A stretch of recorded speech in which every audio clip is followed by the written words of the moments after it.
gëm sa bopp gëm sa bopp rek gëm sa bopp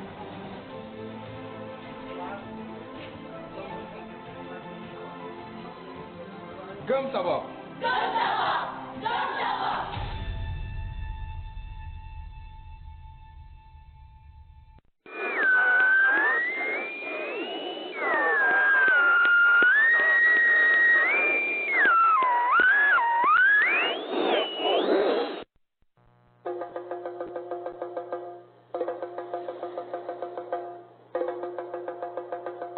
Les opinions exprimées dans le programme qui suit ne sont pas de facto celles de allodakar.com, de Radio Allo Dakar ou de ses associés.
jaaxle taaju na fii ci allodakar.com kër rajo Tamtam online man la Modibo toogal leen fii tey jii nii mardi 7 janvier 2020 ngeen koy déglu en exclusivité fii ci rajo allodakar.com yéen a ngi koy dégloo ci seen téléphone bu ngeen nekkee fii ci Canada ak Amérique 605-472-9147 605-472-91-47 bu ngeen nekkee France ngeen déglu ko en live and direct ci 02 49 17 49 26 foofu ci France 02 49 17 49 26 ngeen ko déglu aussi ci yenn plateforme sociale yi ci tunein.com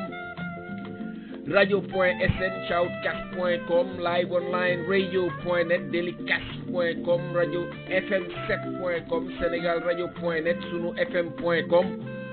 foofu yëpp di ay bërëb yi ñu fay jàllale émission bi auditeurs yi bismillah comme ni ñu koy defee rek du lundi au jeudi 21h ba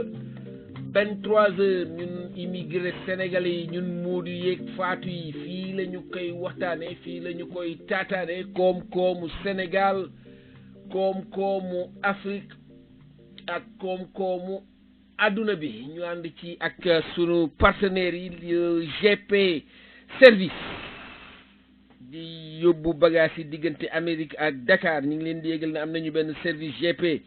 buy dem Dakar le 16 janvier dellu si le 18 alors gaaw leen gaaw ngeen jokkoo ak Amadou ci 602 750 3289 602 750 32 89 wala ngeen jokkoo ak ñoom ci seen contact bi foofu à Dakar ci 77 443 26 34 beneen GP buy dem aussi mooy GP Express diggante Amérique ak Dakar am nañu buy dem booru le 13 woo leen ci 240 618 48 59 240 618 48 59 wala ngeen woo leen ci Dakar ci 77 829 01 74 77 829 01 74 GP Express ñu ànd ci aussi ak Banque de l'Habitat du Sénégal fii ci États-Unis yónnee xaalis ak yónnee ay fonds Banque de l'Habitat du Sénégal moo ci partenaire immigré ñu ngi leen di yégal ni tey jii nii ñu ngi doon wecceekoo xaalis bi $1 pour 590 francs CFA noonu lañ doon wecceekoo xaalis bi $1 590 francs CFA yónnee xaalis ak Banque de l'Habitat moo gën a wóor et puis moo gën a jàppande auditeurs yi bismillah fii ci émission Ban Diakhli comme ni ma lañ ko waxee woon démb tey dinañ ci am benn plateau bu ñu fi bëgg vraiment waxtaane échanger et puis ci li nga xam ni moom la Yérim Seck wax ci week-end bi ci benn émission face to face mu jëm ci deal bi nga xam ni moo am ci diggante Idrissa Seck ak Macky Sall est-ce que deal boobu mën na am lu mu def ci destin présidentielu Ousmane Sonko en 2024 loolu moo fi waxtaan biñ fi tey jii nii invité ci nag sunu mbokk yu bëri entre autres Malick Dieng Ibra grand waxal jàmm Laay invité nañ ci aussi Moussa Sy ak Bamba Niang ak Baba Aïdara alors fi ngeen koy dégloo ci émission Ban Diakhli et comme ni ma leen ko waxee woon démb Cheikh Yérim Seck dafa am lu mu jot a rotal ci week-end bi ci benn émission bu mu doon def foofu ci TFM alors mu def fa benn déclaration boo xam ni dafa yëkkati wax alors nee na que ki nga xam ni mooy Macky Sall di président bi am na daal lu mu wax ju mu déggoo ak Idrissa Seck ci wàllu wutu ko et que bëggoon na daal bu fi jógee Idrissa Seck bokk na ci ñi muy calculer pour ñu jël place laay mi ci panel bi yàgg na fi wax ju ni mel ni Idrissa Seck fi mu nekk nii moom mooy pion wu français yi ba mu koy wax nag am na yu bëri yoo xam ni amin dañ ko ay ree la ñu defoon mais gis-gis bi ci laay am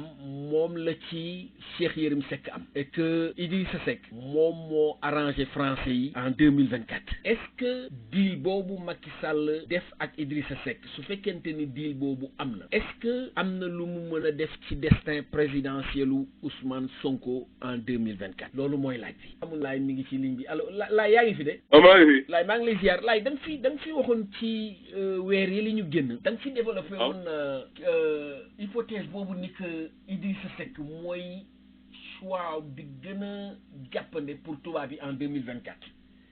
dama bëggoon nga dellu ci brièvement rek nga wax ñu lan moo la wax loolu lu mel. waaw xam nga ma nuyu sunu mbokk auditeurs yi ñuy déglu di la nuyu di nuyu sunu panélistes yi nga xam ne tey dañ leen invité. donc xam nga soo seetaatee événement politique au Sénégal de Senghor jusqu'à aujourd'hui ñi fi falu ñëpp loxo français yi seen loxo sax loxo français yi seen kaw. Senghor conflit bi amoon ak Mamadou Dia yooyu yëpp français yi newoon ci gannaaw. bi muy dem Abdou Diouf lañ jël teg ko kan moo nekkoon ci gannaaw c'est la France. Abdoulaye Wade de même. Donc tous nos hommes politiques boo calculer ñoom ñëpp ils ont des liaisons avec la France boo leen seet naa loolu ñoom ñëpp benn ñaar dégg nga leen ñu nga France. dégg nga leen ñu nga France. donc tout se négocie entre ñoom ak français yi ci suuf parce que intérêt France donc nga leen tax a jóg. donc bu may def sama analyse noonu dama xoolaat de après élection yi boo xoolee stratégie yu ñi bokkoon ci élection yi ñaar ñoo ci fëlloon mu Idrissa Seck ak Macky Sall. Idrissa Seck bi mu jëlee deuxième ñan ñoo ko supporté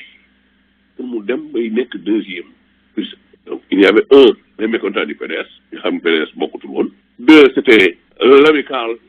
laa koy wax parce que du parti c'est l'amical de Khalifa Sall. donc ñooñu ñoo ko repoussé pour mu ñëw à la deuxième. donc automatiquement day gagné intérêt France parce que su fekkente ne jël nañu ambition wu ne Sénégal dafay am démocratie soi-disant démocratie parce que man yëpp danaa la séddee ak comédie. donc su fekkente ne loolu la ce sera entre Idrissa Seck ak Sonko. moo tax ba may wax ma ne leen ne il devait pas s'allier ak Idrissa Seck parce que je sais ce gars là parce que xam naa ne dem jaay Sénégal tubaab bi jaral na ko ko. la preuve aujourd'hui gis nga tous les mouvements qui se partent nous la def noppi. on est dans un tournoi très important mais nous nga ko ciy dégg parce que il reçoit ses ordres de Paris ñoom ñëpp nekk nañ ministre xoolaat lim la rek Senghor kan moo ko remplacé premier ministre am kan la woon Abdou Diouf.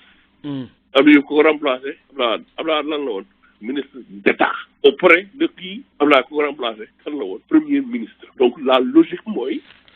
le prochain remplaçant de Macky Sall soit un premier ministre. donc ñi nga xam ne ñu xëccëg moom kan moo ci nekk premier ministre Madické Niang mos ko nekk Macky Sall mos ko nekk nu mu tuddati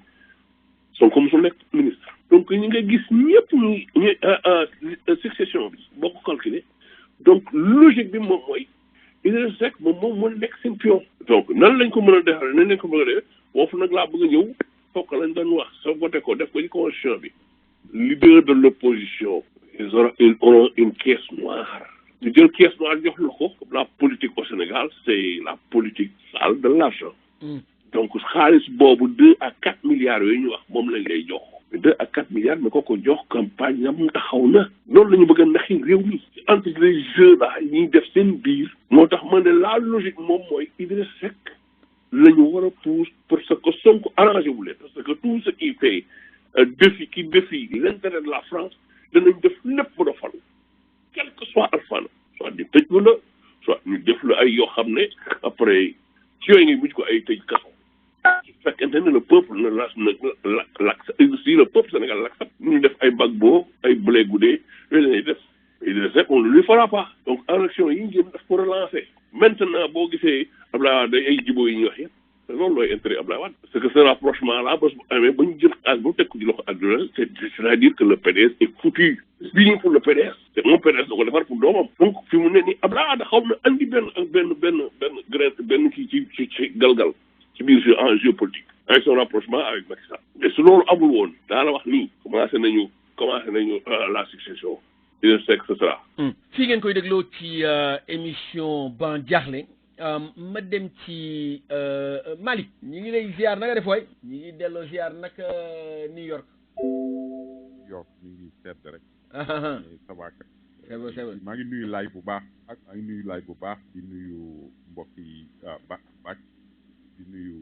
ñoom gaa ñi ci def ñëpp maa ngi leen di nuyu. rek bëgg sauter ci occasion bi pour wax ne comme sànq bi nga jaar pour féliciter Sadio Mané. mais del ñëw ci li nga xam ne moom nga indi léegi par rapport ak Idrissa Seck ak Macky Sall ne ñoom ñi ngi gisee. dama koy situer ci 2 points d'abord ci génne wax ci ak la stratégie utilisée par la grande France qui a toujours manigancé depuis les Foccart jusqu'à présent pour def jëwu cuune bu mel nii man sama wàllu bopp du ma ne am na du ma ne amul mais yanuwul maanaa laay wax yanuwul maanaa benn moom mooy ne vous savez que la stratégie de Macky Sall c'est de récupérer ñëpp ñi nga xam ne ñoom ñooy wax ci rajo yeeg ci télévision yi le maximum pour ñu passer ay information ay sonde la yoo xam dañ koy sànni pour détruire ki nga xam ne moom mooy adversaire am bu paree ci moom mu détruire ki ci topp donc détruire aujourd'hui Karim Wade ak Idrissa Seck après ils vont s'occuper de Sonko donc à ce niveau kan moo wax yi moom mooy ne moom mooy journaliste boobu moom moo ko génne Cheikh Yérim Seck vous savez très bien que ne Cheikh Yérim Seck dans la logique bi nga xam ne moom la doon dox il montrait véritablement que ne il était plus proche en tant que Sénégalais, je ne parle pas en tant que journaliste, mais en tant que Sénégalais, il était plus proche de Macky Sall. Ça, il faut le dire. Et deuxièmement, juste après le discours de Macky Sall et Sonko de riposte, il fallait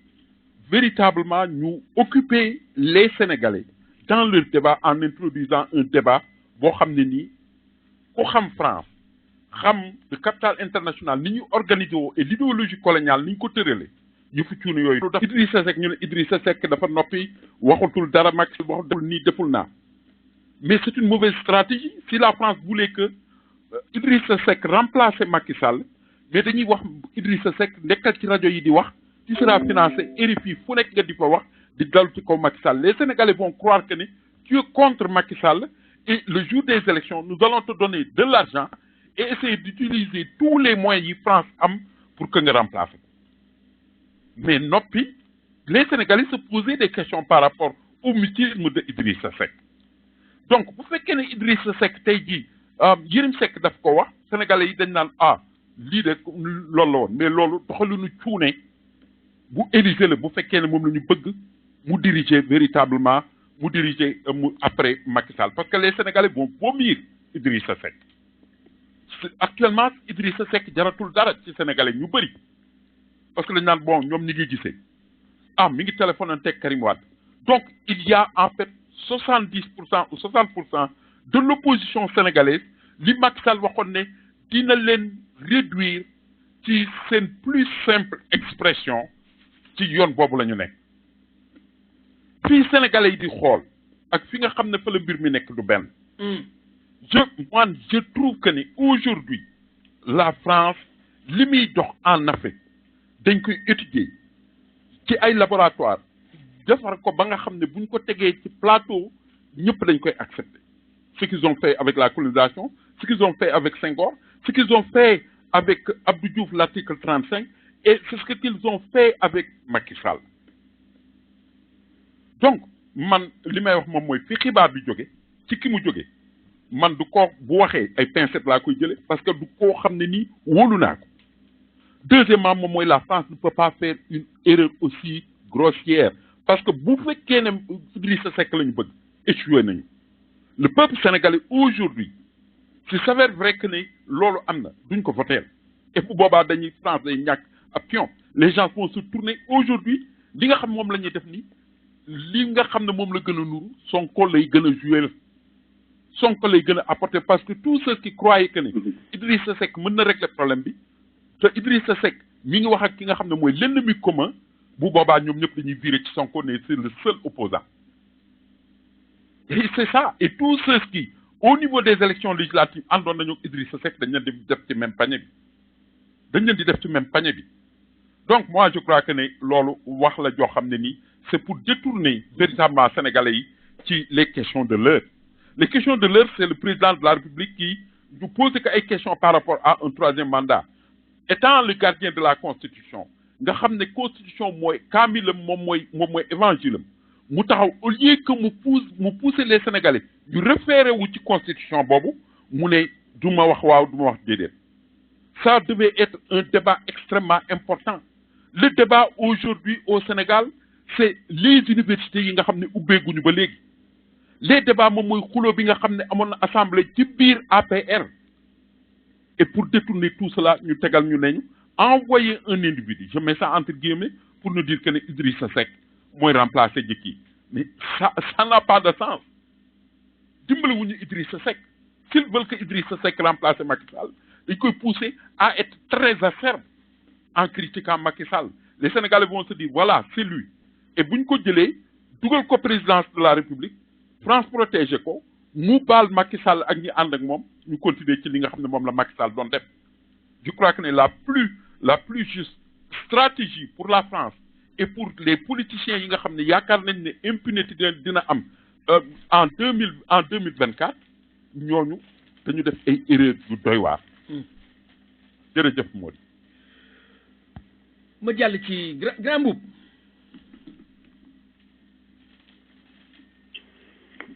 allo grand Mboup. allo. oui grand na nga def waay. waaye sant yàlla. ñu ngi lay ziar bu baax waay. ay jërëjëf waay ñu ngi nuyu mbokk yëpp. di nuyu sëñ Laay ñu génn sànq ak sëñ Malick ñu ngi leen di nuyu. ak nuyu yeneen mbokk yëpp. jërëjëf waay jërëjëf. grand li Cheikh Yérim Seck wax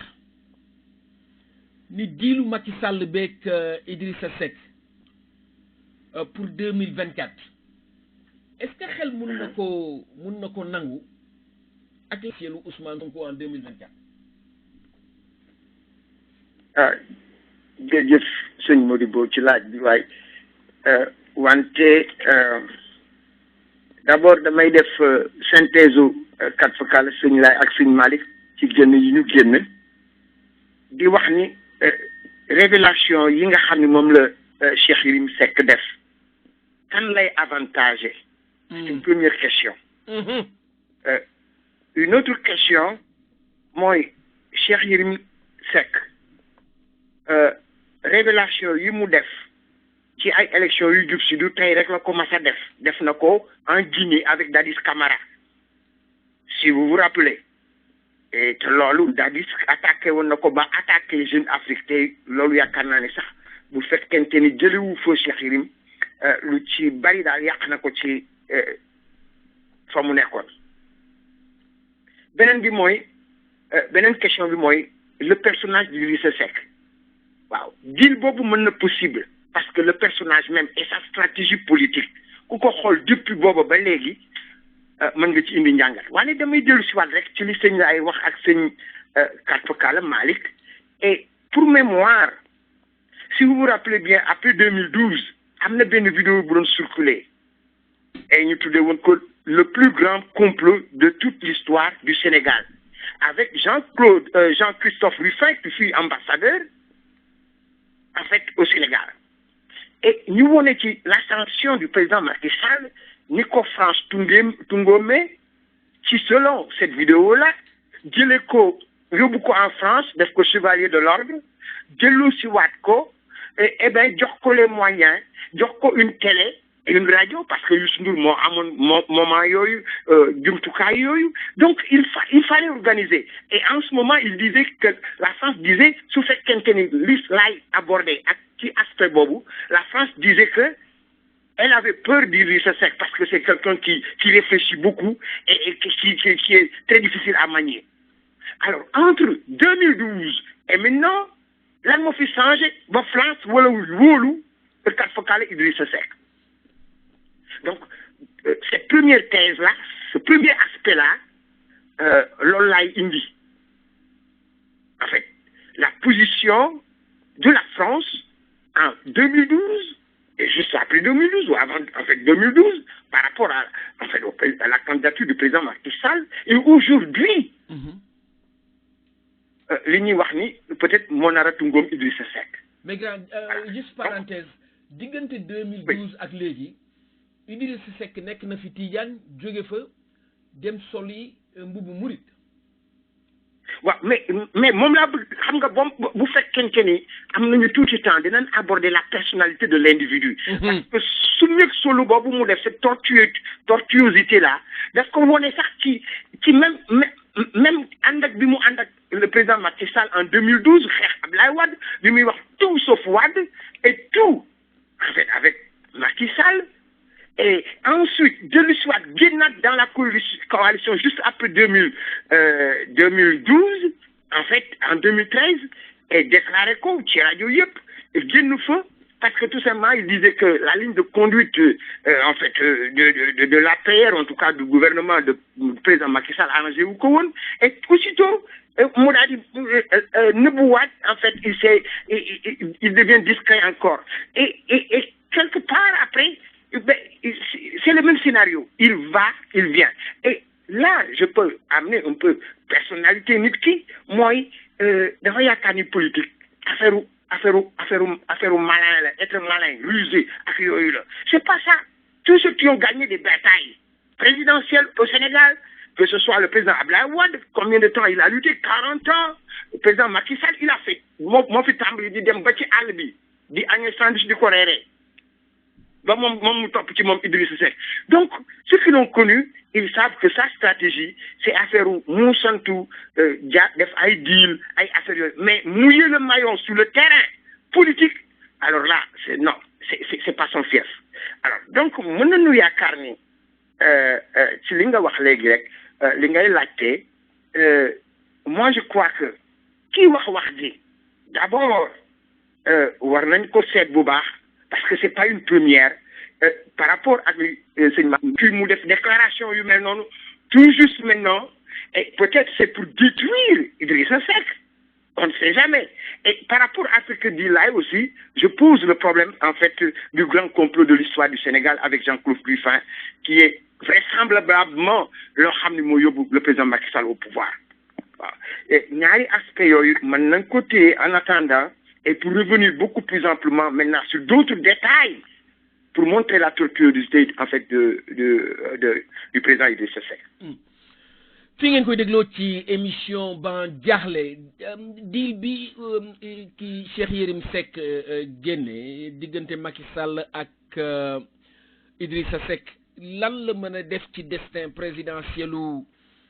Ousmane Sonko en 2024 Ibra. waaw Mody. ñu ngi ziar. Mody maa ngi lay delloo ziar di la nuyu di xool noo yendoo. alhamdulilah et puis di nuyu sama grand yi ci panel bi grand Laye grand Milk ak grand Boub. di nuyu sunu auditeurs yi also. di wax gars yi namoon nañ leen. jërëjëf. Mody maa ngi déglu waxtaan wi depuis ci commencement bi déglu naa sama grand yi analyse yi ñu ci def. mais man dama bëggoon delloo si waat tuuti waxtaan wi ci contexte bi mooy boo seetloo Yérim bi muy joxe déclaration bi Mody dafa ni ci biir partenaire la njëkkee ba pare daanelee ci Idrissa Seck su fekkee dafa war a jóge ci opposition bi loolu dinaa ci indi li tax ma bëgg a indiwaat affaire boobu. parce que Mody bul fàtte ni daa la wax fii ni la Abdoulaye Wade dafa foogoon ni Macky Sall mooy le moindre mal. en 2012 yàgg naa la wax loolu xam nga lu tax ma ko doon wax. moment boobu Abdoulaye Wade moment boobu ay ñes yi gagné woon la ko ci naroon fekk lay moytu ba affaire bi daanu ci kaw loxo Macky Sall. itam dafa nekk ci mouvance boo xamante ni bii pour moom le moindre mal pour opposition ce sera Idrissa Seck parce que il faut ñu comprendre que ni Idi ak Macky ay waay lu ñu woon ba pare après la pluie c'est le beau temps xuloo woon nañ ci ay affaire kii jiñ ko lii kii jiñ ko lële ñu dem ba xam nga ñu tëj kenn ki affaire yi dem ba léegi Idrissa Seck Macky Sall moo yor nguur gi Idrissa Seck nekk son dauphin nekk ci élection yi ñu génn son dauphin mais bu ñu fàtte itam que ni moo di li nga xamante ni bii mooy gis nga kii de l'opposition boobu leader de l'opposition boobu li ci nekk waa ji dafa bëgg a yeewat ba jàpp ci bu ci jàppee day nekk fond de campagne boo xamante ni bu ñu demee ci élection encore mu am lu mu campagne bon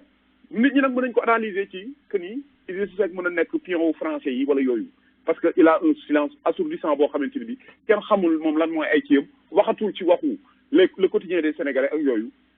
mais am na Malick benn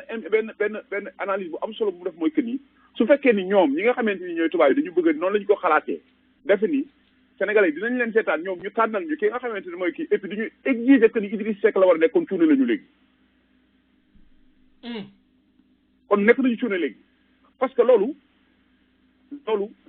c'est-à-dire dafay fees ba nga xamante ni bu boobaa te bu ñu fàtte ni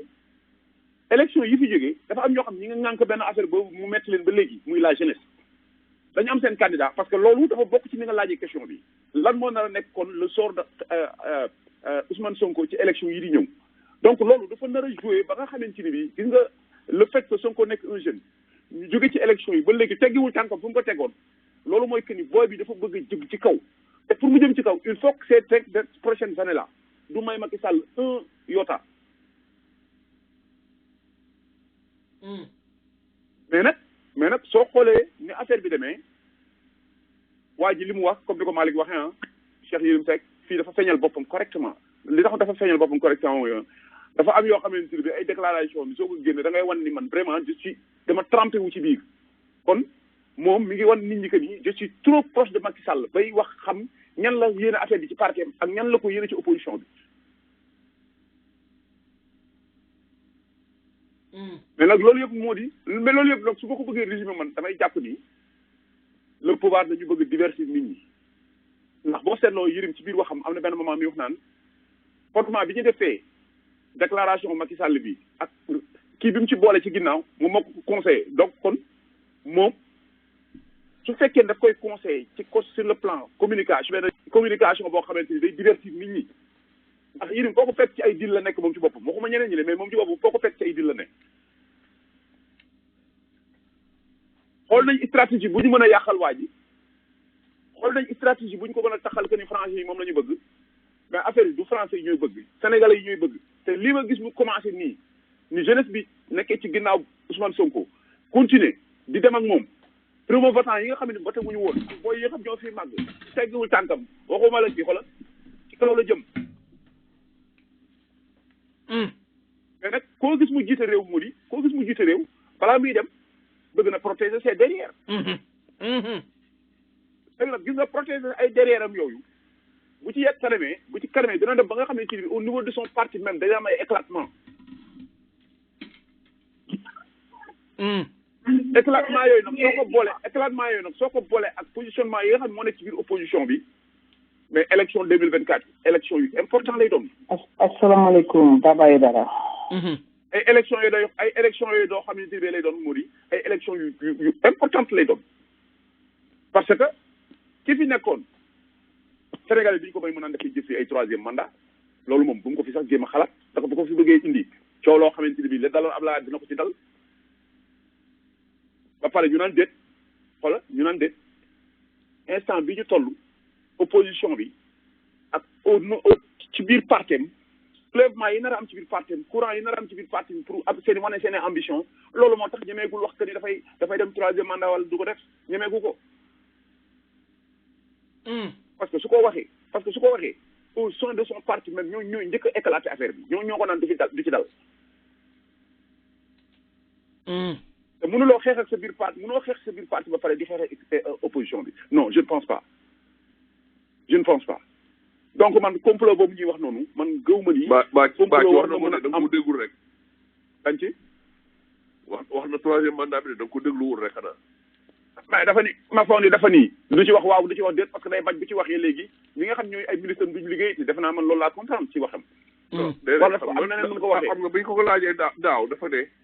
moom rek na ko le problème est réglé aujourd'hui loolu la waxoon. waaw. ñu laaj ko ren ni dara changé si diggante mu ne du ma ne waaw du ma ne déet. c'est-à-dire que donc moom mu ngi ci troisième mandat. non c'est-à-dire foofu mais xam nga waxul loolu yem ci dafa am lu tax lu mu ci teg loolu mu ci teg. mun nañu jàpp ni kon. xoolal yooyu waxi caaxaan la. non attends non du waxu caaxaan xam nga du waxu caaxaan xoolal xam nga du waxu caaxaan parce que sénégalais c'est-à-dire comme yow yaa yor suukar si mëq suukar yi dañ lay dar. léegi nag gis nga bu la mëq suukar yi daree bu ñu leeree léegi yow yoratu suukar xorom si nga yor. mëq suukar yi dañuy dem bàcc c'est du maa waxoon waxeet loolu la def.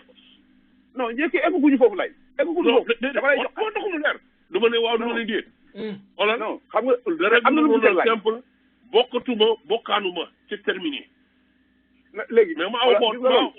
duma ne waaw duma ne déet. loolu laay xam nga problème lu muy indi xam nga laay problème lu muy indi. loolu mooy que ni bataille bi ma lay wax ni daf koy am bataille ci biir parti am foofu lay commencé. ma ne ko xoolal parti boo xam ne xoolal yaay dagg teranga yi ku kii nga dàq ko. waaw mais non xam nga loolu mooy logique bi non foofu sax dafa wane carence bi mooy soo jëlee ay nit fal leen ñi 16 millions wala 15 millions de sénégalais képp koo ci fal deful liggéey bi nga ko war a def da nga ko war a dindi foofu. mais dindi leen dugal ay technocrate dindi ko dugal ay technocrate pourquoi il ne fait pas. c'est parce que li ma la wax moo li ne il a fait di waxeet maa waxoon waxeet da ko leeralu la sénégalais comprendre du ko. mais man mi comprendre du quoi.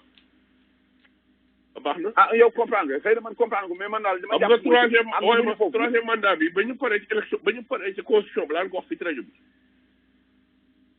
laan ko wax fii dinañ ci dugg dugaat nañ ci sa kii boobu dinañ ciy dugg dugaat troisième mandat bi non dugaat nañ ci léegi bàyyi ma daaneel sama ci kii bi ma nekkoon waaw moo di léegi pour ma daaneel rek li ma doon wax léegi man li ma jàpp daal mooy que ni loolu su fekkee dañu ni deal la c'est un deal boo xamante ni c'est trop terre à terre kooku Sénégalais yi duñu ko seetaan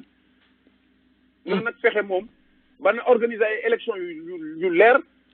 pour mën sa morom duma ci Sénégalais yi bëgg ñu fal kooku du français yi ñoo ñu tànnal encore une fois du Sénégalais français yi ñoo ñu tànnal te français yi ñoom xam nañu léegi gis nga mouvance bi am léegi xam nañu lañ defoon suñu maam yi xam nga suñu débat ba le passé loolu moo doon wax ji lañ defoon suñu maam yi ak suñu papa yi ces jeunes là duñ ko nangu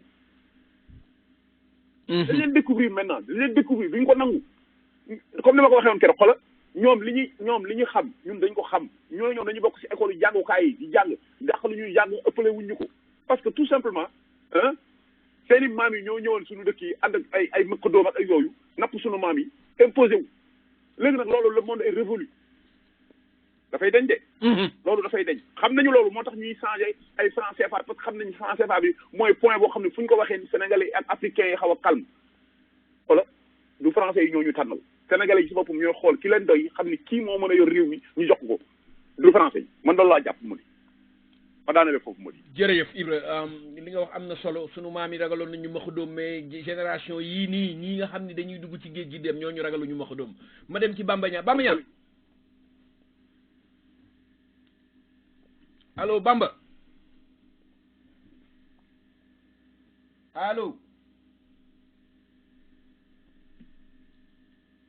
allo ani Baba oui Mody naka moom ñu ngi lay ziar naka foofu waay maa ngi lay doon ziar ça va xanaa di ragal sedd rek waaye ragal sedd gëj nañ déggante loolu depuis pétrole ba léegi sinon ça va bien sinon naka mu waay mais Baba affaire deal bi ñuy wax entre Idrissa Seck ak Macky Sall est-ce que xel mën na ko nangu lan la mën a def ci destin présidentiel u Ousmane Sonko en 2024 waaw baa ngi nuyu auditeurs yi di nuyu aussi panélistes yi nekk ci rajo bi en ce moment c'est-à-dire que j'ai un peu écouté développement yi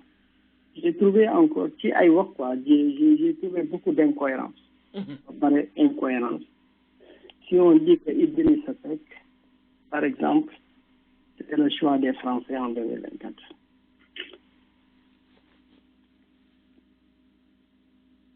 et dans le développement il était le premier ministre il était c'est le seul qui était premier ministre. Mais qui est le premier ministre du Sénégal qui a eu l'audace en juin 2003 d'expulser des Français? Idriss Seck.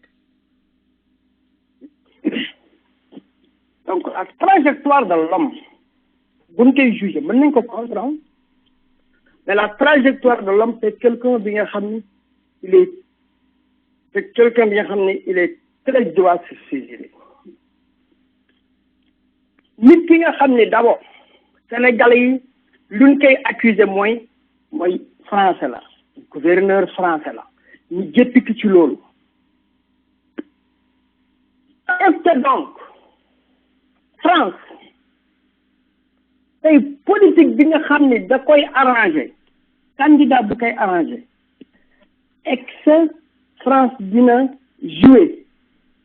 isolation comme nous l'avons sur le plan médiatique et en même temps France bëgg nekk dëkk bi nga xam ni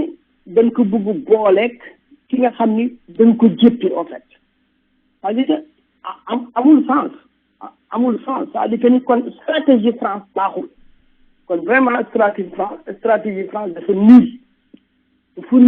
complètement ndaxte ki nga xam ni Sénégalais yi sax dañuy wax ni bu mu wax te xam nañu français yi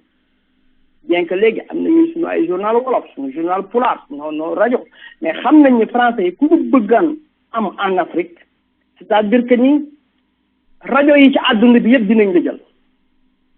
muy France Inter c'est-à-dire que dañuy préparer le terrain surtout et revenir encore pour wax nu France dafa am candidat au Sénégal c'est complètement contradictoire avec le mouvement qui se passe actuellement en Afrique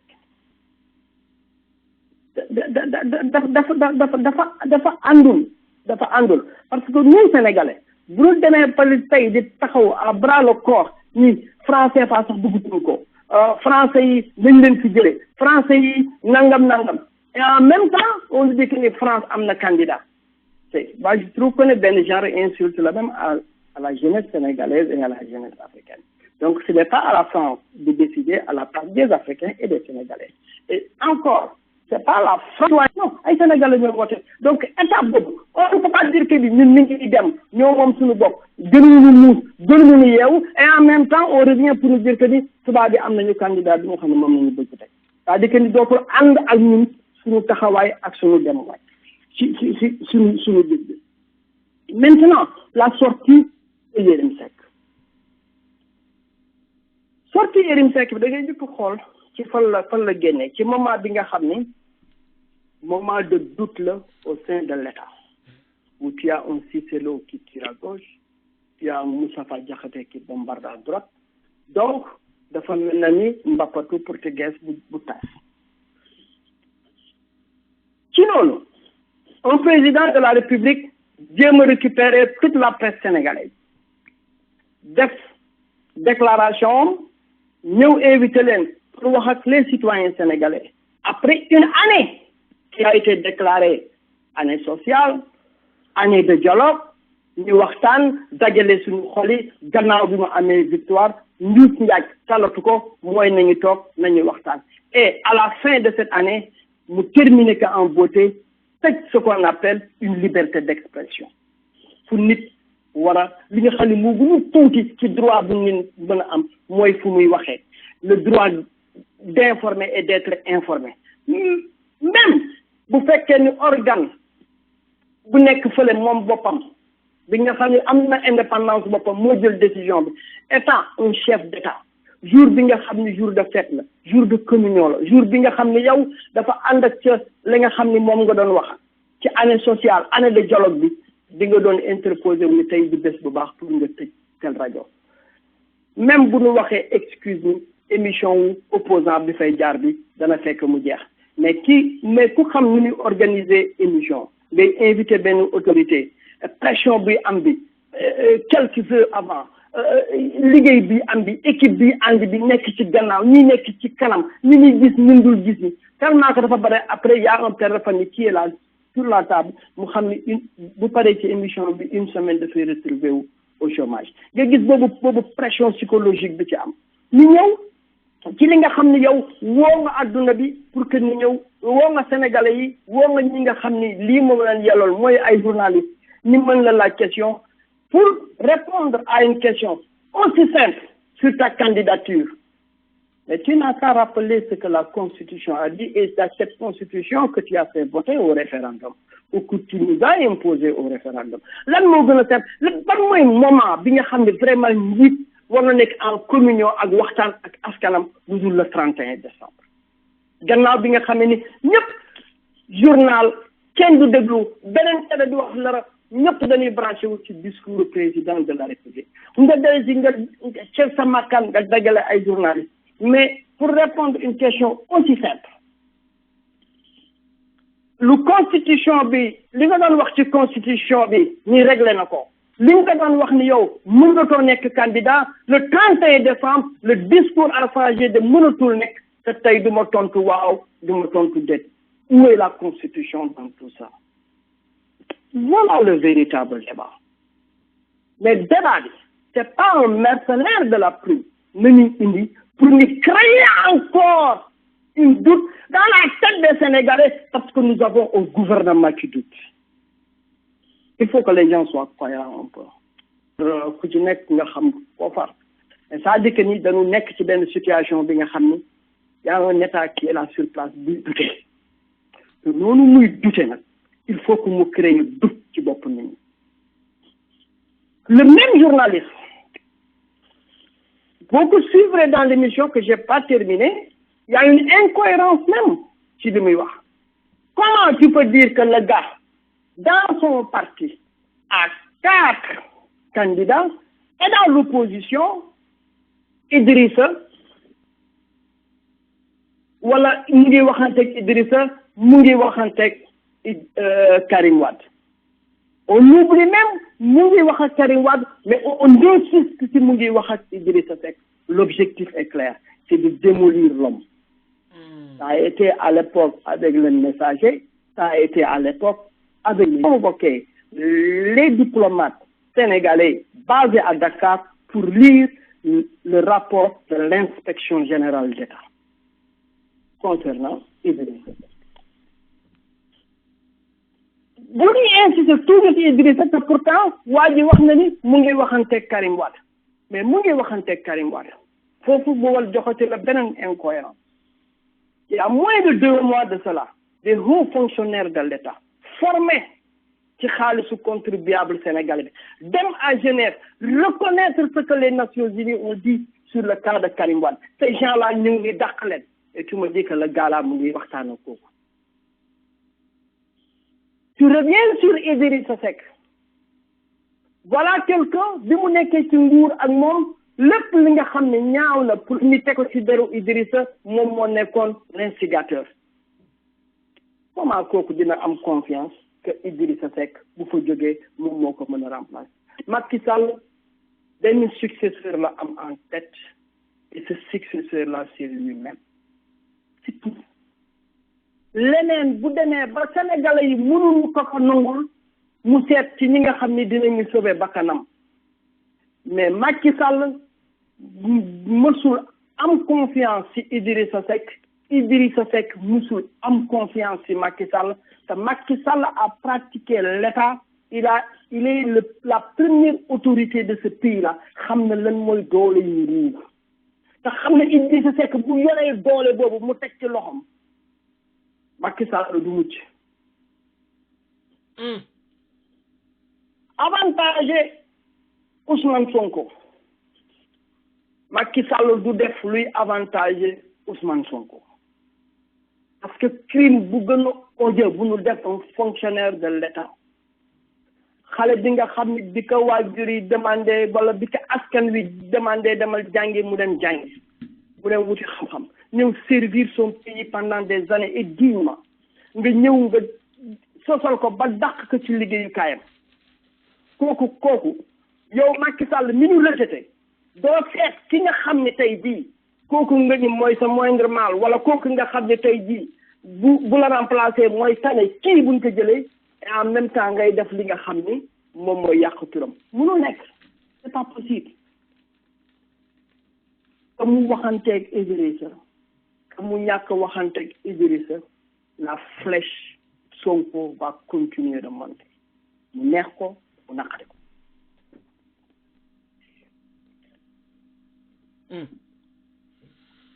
fi ngeen koy dégloo ci émission Ban Diakhli li Cheikh Yérim Seck wax ni que Macky Sall ak Idrissa Seck dañu déggoo. Est-ce que comme ni ko Baba waxe dana tere flèche Ousmane Sonko jëm kaw wala déet ma dem ci Malick Modi oui kooku la Bamba waaw man nga waaw sànq bi nga may woo mënu ma woon dugg parce que dama ko mutoon for some reason waaw mais mën naa bàyyi maa yi mu ñëwaat. non bismillah nañ la ci kii nañ xaj nga ci bismillah lan moo ci yow sax xalaat ci loolu Cheikh Yérim Seck wax naka nga koy analyser.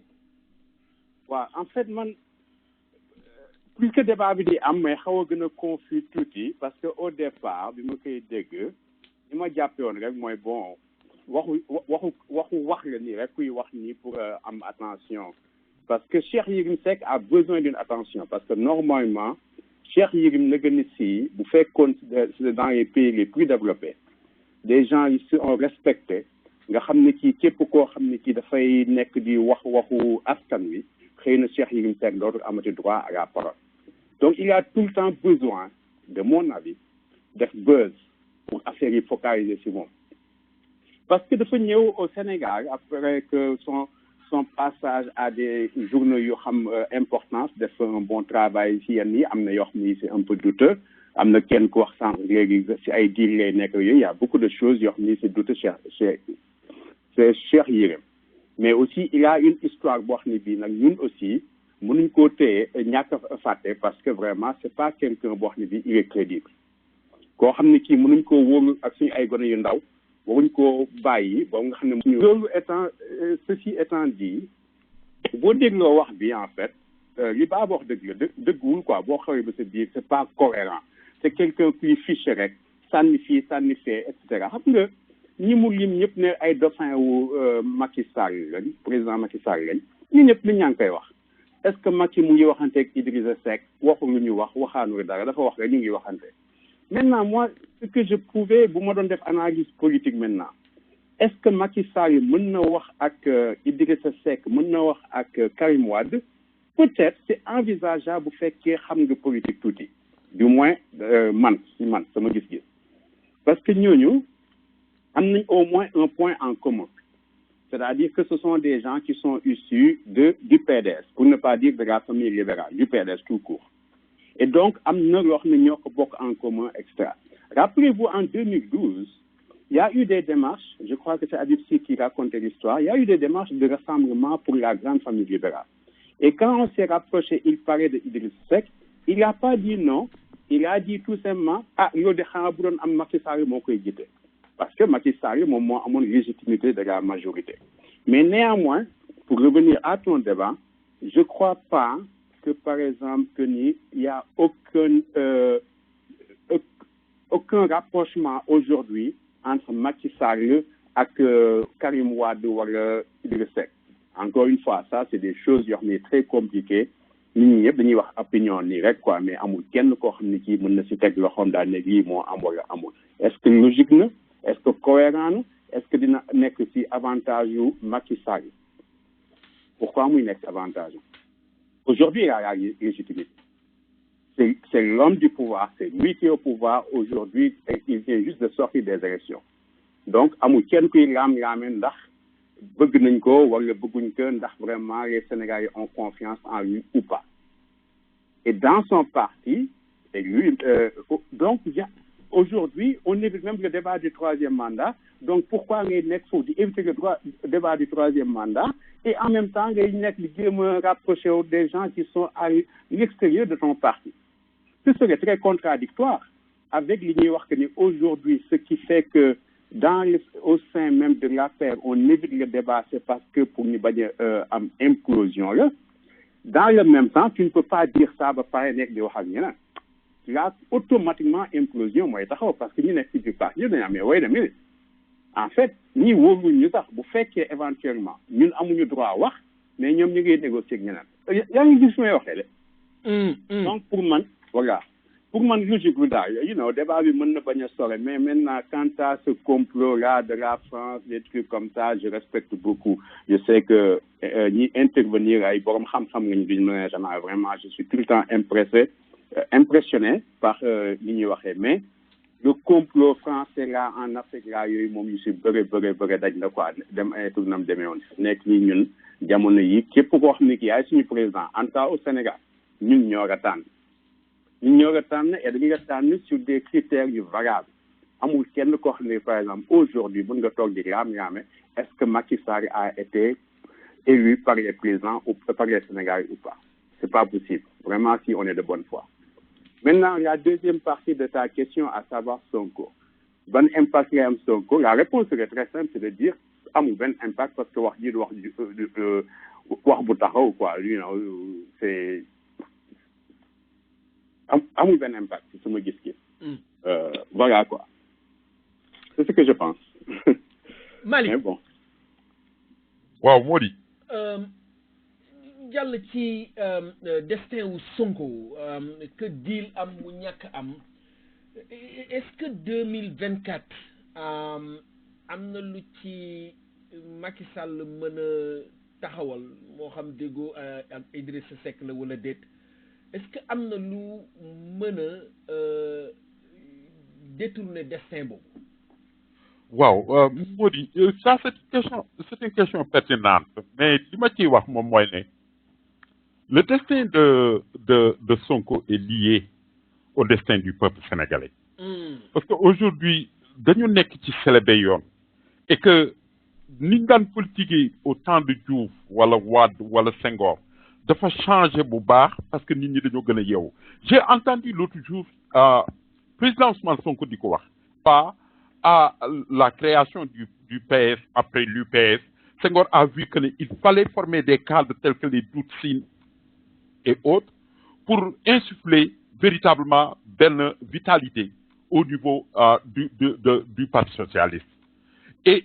Sonko a répété la même chose en parlant de l'école du parti, mais en demandant aux militants et tous ceux qui soutiennent Pastef nous jéem a gëstu. Parce que aujourd'hui, la massification n'est pas en fait une massification arithmétique quantitative, mais elle doit être qualitative aussi. Et à ce niveau, Sonko li muy wax dafa nekk ci dënnu Sénégalais yëpp mooy les Sénégalais sont fatigués, sont extrêmement fatigués. Et que lan moom moo leen ko teg benn mot la koy résumer moom mooy le système. Ce système qui est parti depuis le BDS jusqu'à présent, le système qui veut que le président nekk buur, qu'une assemblée nationale soit élue ci ni ñu koy gisee, que képp koo xam ne nii da ngay politique jarul ngay jàng école jarul mën ngay jaay ay jën buñ la defee député wala ministre suba nga nekk milliardaire. C'est ce système-là moom lay wax. Donc le Sénégalais de type nouveau est né, mais ce Sénégalais doit comprendre que ni à lui seul Sonko ne peut pas résister ñi nga xam ne am nañu intérêt Sénégal mënu leen a résister. Donc qu'est-ce qu'il faut faire moom mooy que aujourd'hui je crois bien que Macky Sall ne peut rien contre véritablement Sonko, parce que Sonko est une particule de ce peuple sénégalais qui veut le changement du Sénégal et qui veut le changement du système. Donc, par rapport à cela, je me dis aujourd'hui que Macky Sall a def na ay kii comme ni ko sunu mbokk mi ñaa wax Bamba Niang wax léegi. Macky Sall a été élu par les Sénégalais.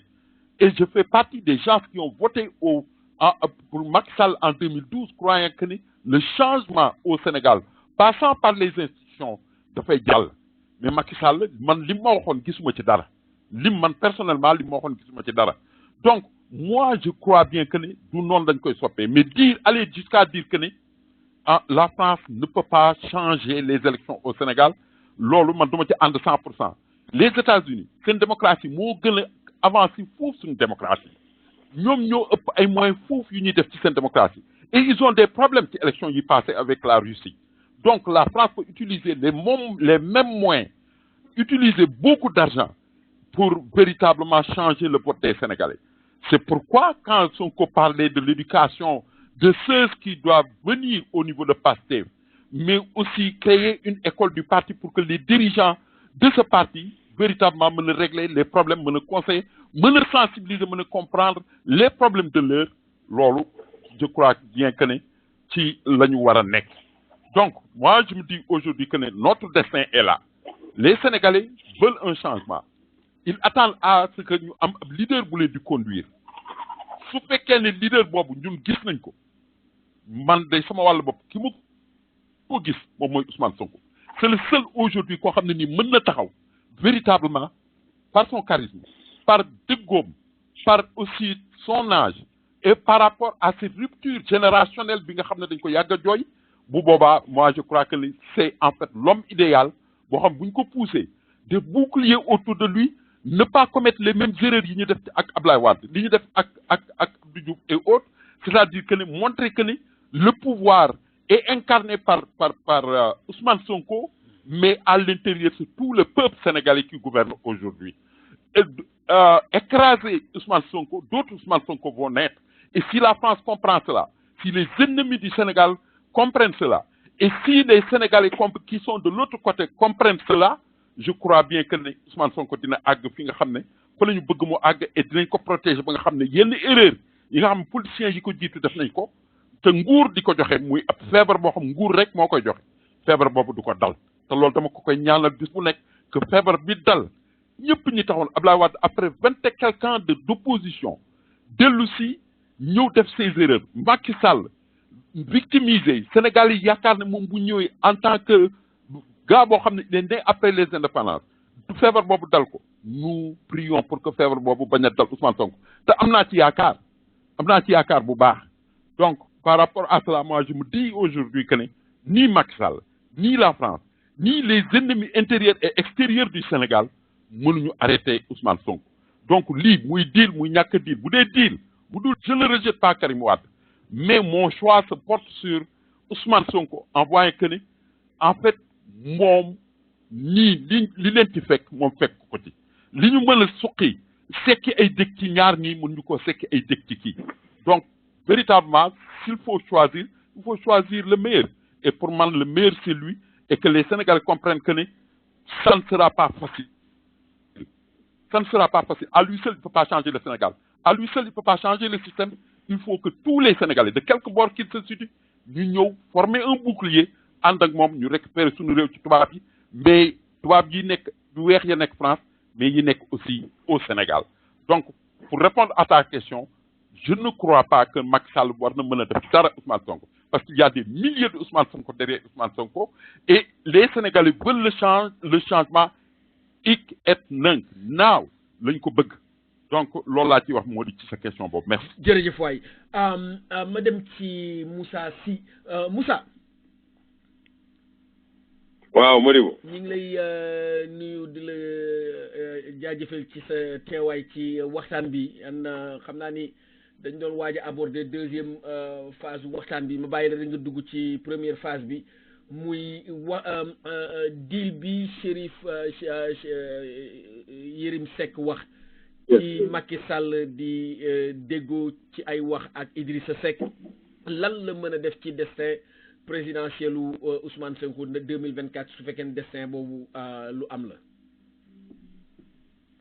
Écoutez, premièrement, moi je dis que avant tout, je pense que quand même c'est donné à des colporteurs assez d'importance que de prendre leur défiguration pour des paroles d'évangile ou pour renverser du Saint-Coran. Parce que, comme disait Bamba tout à l'heure, hein, de quelle crédibilité se peut prémunir Cheikh Yérim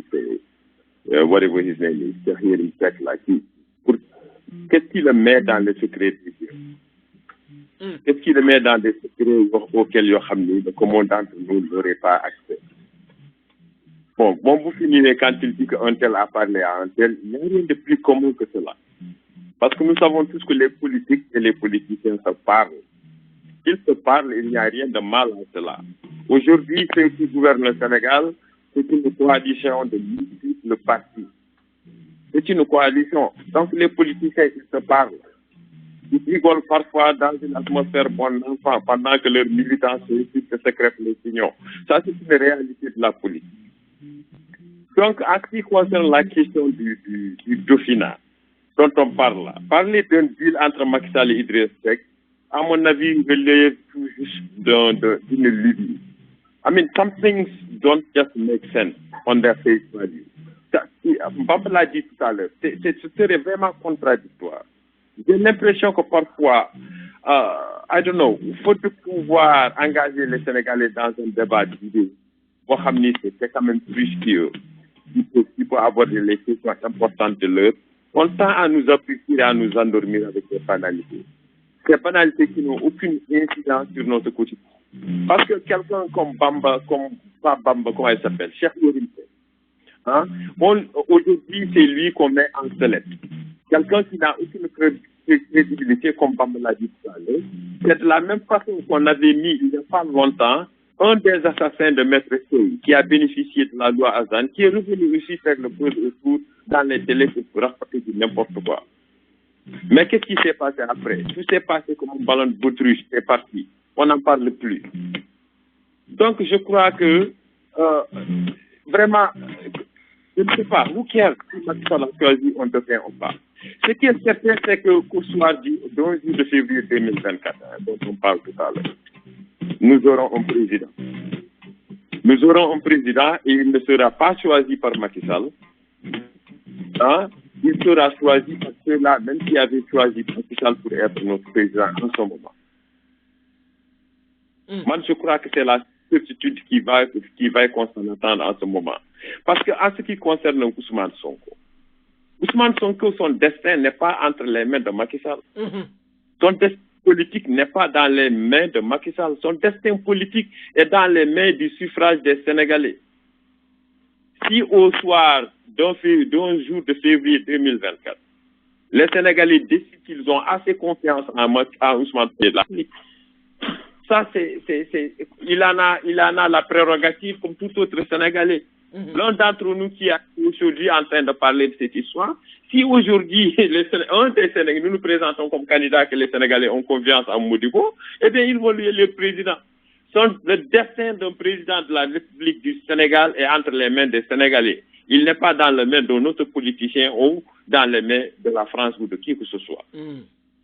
Vraiment, en ce qui concerne que Macky Sall aille, choisir des gens hors de son camp pour vraiment leur parler et essayer qu'ils soient successeurs, it doesn't make sense. En pulaar on dit que so hala ñawi yo nande ciel. C'est que la wax ji dafa feebar, nopp yi dañu wara wér. Parce qu'il y a certaines choses qui ne it doesn't make sense. It really doesn't make sense. Moi, je crois que c'est un débat inutile. I'm sick. C'est ça mon avis, quoi. fi ngeen koy dégloo ci émission Ban Diakhté ju dellu ci dernier tournant émission bi ba dem ci lay kii destin wu Sonko nekkul ci deal bu Macky Sall mën a am ak Idrissa Seck comme ni ko Moussa Sy waxee. Est-ce que xel mun na nangu loolu en lan moo ci loo ci mën a développer.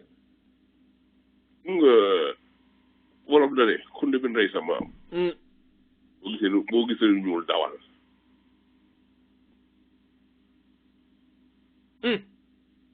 Il faut qu'on arrête cette comédie de soi-disant élection mooy am au Sénégal. C'est pas vrai. élection li ñu waxoon. Sénégal jotul seen carte. La majeure partie dañ koy manipuler. Comment ça se fait? Il faut qu'on arrête quand même. Mën ngeen taxaw tey jii ngeen ne élection yi jaar na yoon. benn Sénégalais ñoo fal Macky Sall. Il faut qu'on soit sérieux, il faut qu'on soit conséquent. élection yi nu mu am ci jour ba laa taxaw ba leen deuxième tour amul. avant résultat yi di génn fii ñu koy officialisé daa taxaw fii ci jour bi ma ne leen deuxième tour amul affaire bi yàlla na premier tour dina am 50 et quelque. C'est organisé, c'est manipulé, c'est une comédie.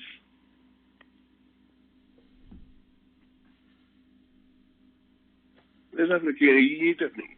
seen comédie yi ñuy gëmal man dama ko gëmul ma avec léegi ici wax naa ko fii à maintes reprises. C'est affaire d'élection gawma ko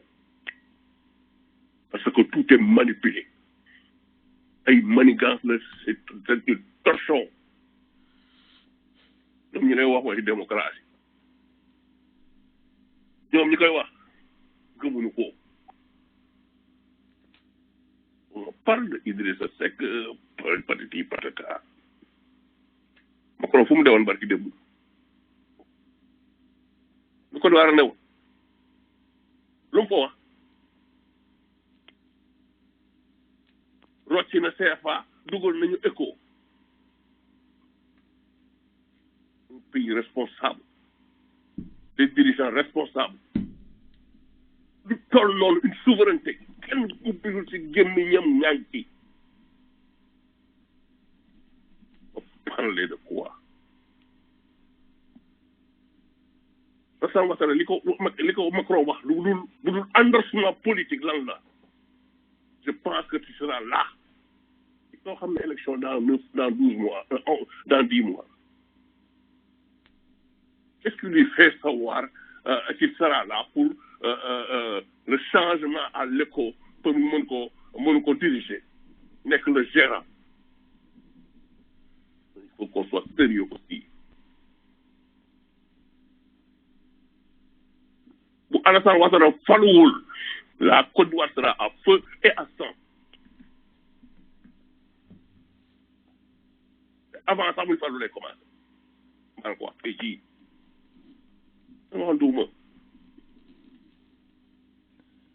dama ne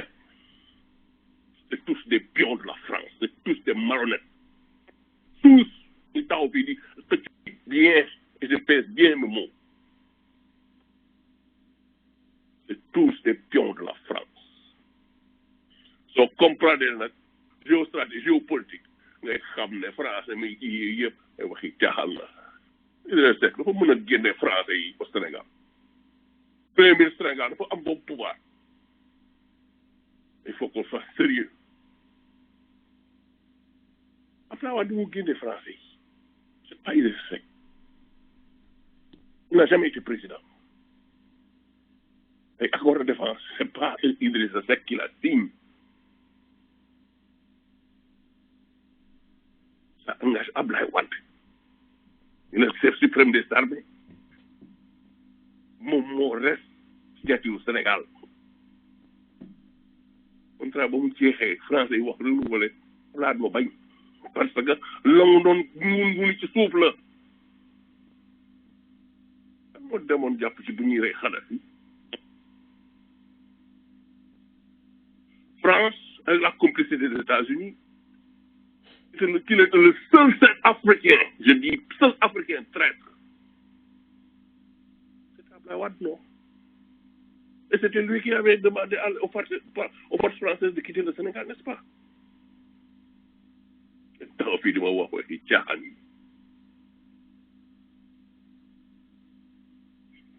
Ces élections-là, voilà,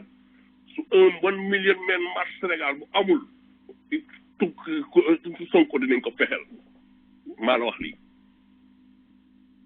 parce que il gêne l'écho et le CFA la mort du CFA taxaw naa fi wax leen ko ci rajo bi ça fait le 7 ans ma ko wax fii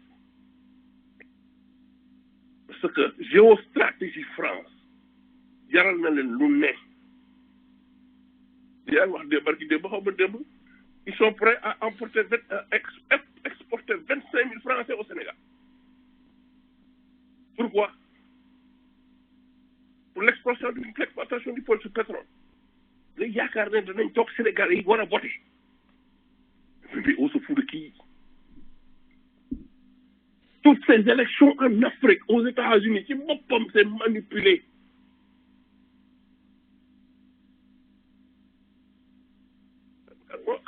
Alors, il y a des partis, soit républicains, soit démocrates, indépendants. On les élimine de l'écart ci lan ci marketing. Alors, bon, 4%, 12%, tu n'es pas éligible. Sur la base de quoi, d'un côté? Des sondages. On parle de démocratie. Vous pensez que ces gens-là, ils portent d'un côté? Non, c'est du business. Et c'est un intérêt passe avant tout. Nous qui Idrissa Seck, du Macky Sall, de qui que ce soit, leurs intérêts passent avant tout. Nous n'avons pas fait une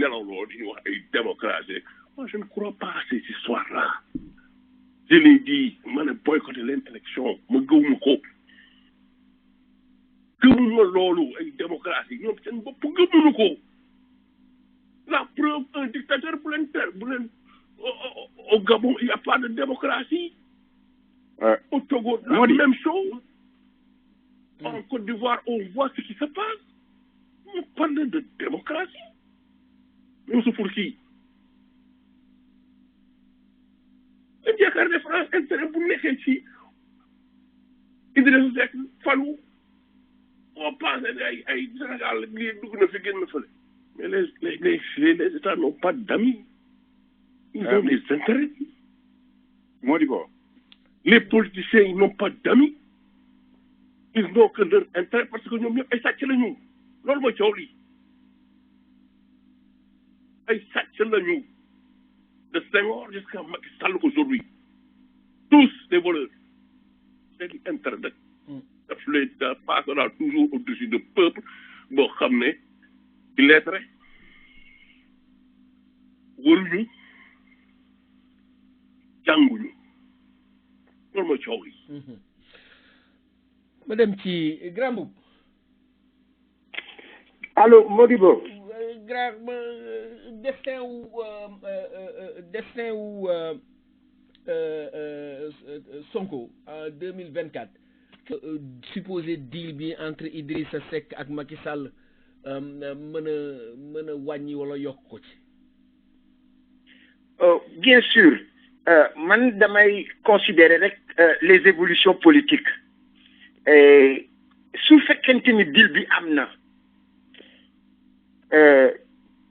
bi ñu génnee ci présidentielles yi et même ci présidentielles yi bi ñu ci génnee sax gars yi dañuy wax ni dañuy def benn coalition boo xam ni jëm 2021 pour les locales Idrissa Seck Madické Niang Issa Sall Malick Gakou Pape Diop Hadjibou Soumaré def benn coalition mais ci biir def coalition boobu dañuy rejoindre Khalifa Sall Mamadou Diop Decroix ak Sonko pour ñu créer un cadre de concertation pour xool nan la ñuy contrecarrer éventuellement Benno Bokk Yaakaar mais entre-temps il y a une scission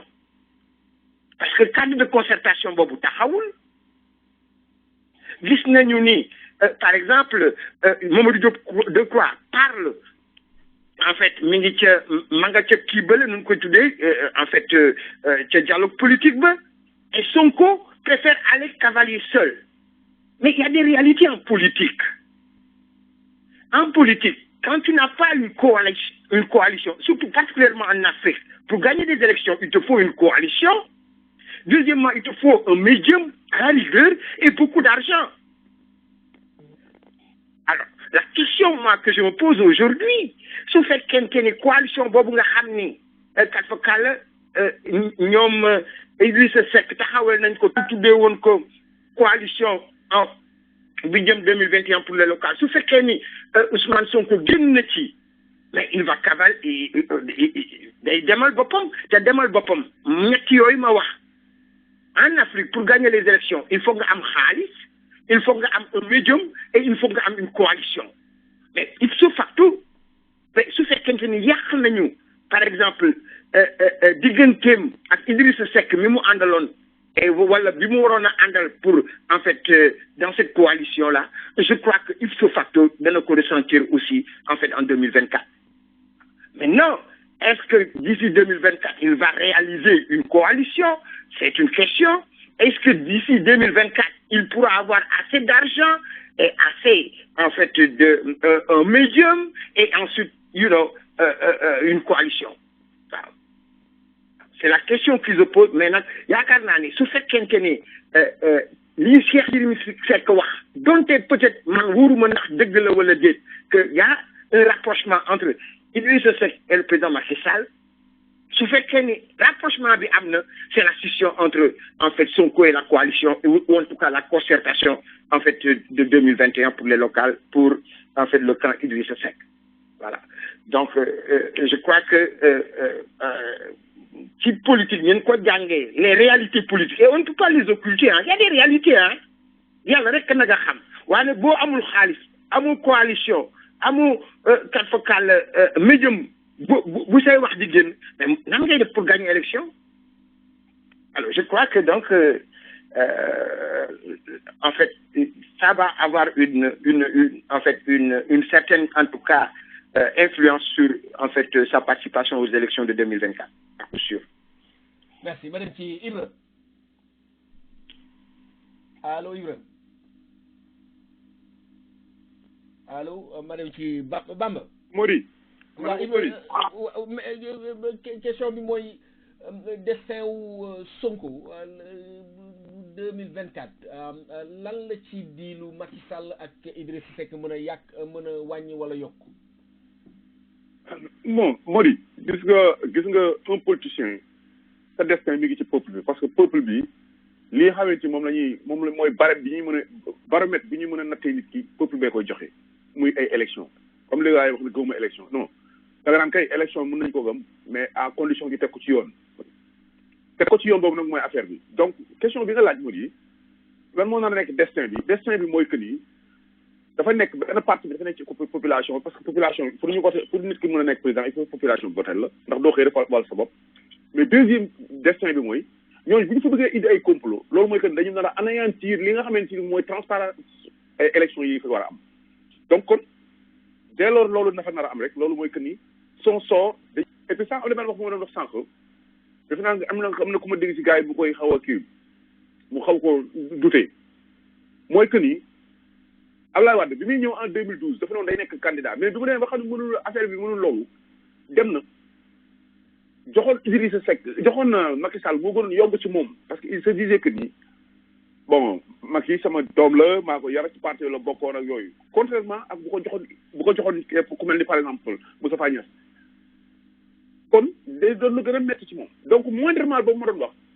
kooku tam mën nañu dellu si waat ba ci scénario yooyu boobu parce que scénario boobu li koy indiwaat mooy Macky Sall dem ba di léegi moom dafa bëgg rek troisième mandat forcer les barrières ñu dem ba ci élection sénégalais yi gën ko mere gën ko jéppi daal di nag léegi nag voté ci opposition yow leer na leen leer yàlla ñuy toog ci panel bi leer na leen leer yàlla li Idrissa Seck nekk président moo gënal fuuf Macky Sall Ousmane Sonko nekk ko dëgg la wala dëgg moo di parce que leer na ko ni su fekkee ni Idrissa Seck moo nekk président foofu dina am ay dialogue yu am ci biir ak yooyu mais dès lors que mu nekk un Sonko mu ñëw toog mais affaire day changé xoolal mais dramatiquement day changé loolu moo tax sànq ma ne la nit koo gis mu toog comme ni ko Cheikh Yérim waxee mi ngi préparé ay nitam dans l'ombre pour que man su ma mënul nekk candidat kan laay pousse ci gars yi koo xamante ni bii bu fi toogee mais damay defar sama derrière mais Macky Sall 12 ans yi mu fi nar a def mais kenn du ma ni tout est blanc comme neige am na ay nduxum am na ay détournement surtout en plus que dafa am ay rapport yoo xamante ñoo appelé yenn gars yi ñenn ñi dañ ko jege léegi nag pour parer à tout cela il faut que mu defar camp léegi nag bu defaree camp ci biir côté am su defaree camp ci biir côté am mooy ñi nga xam ñoom la bokkal parti bi muy seen kilifa su fekkee mënu ko am foofu bu génne ci opposition fan mooy le moindre mal ci moom